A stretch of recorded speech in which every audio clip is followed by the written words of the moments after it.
كان ممكن تنهار، لكن بدل ما تلعب على السعر لعبت على علاقتها مع العملاء. خليني أحكي لك القصة.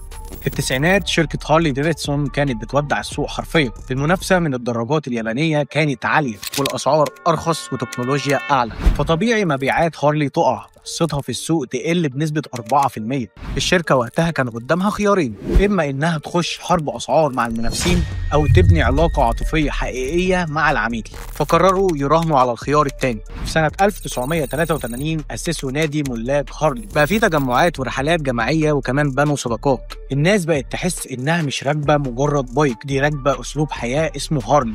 وكمان أطلقوا خط لبس وإكسسوارات للبراند، والمفاجأة إن الناس بقت تلبس شعار هارلي على هدومها بكل فخر، وفي ناس كمان عملته وشم. النتيجة كانت إن هارلي اتحولت من مجرد شركة لمجتمع كامل بيحب البراند، بقى كل واحد فيهم سفير ليها وكأنها طريقتهم للتعبير عن نفسهم. الدرس هنا، لو عندك براند أو مشروع ما تفكرش بس في المنتج، فكر تعمل للناس إحساس بالانتماء.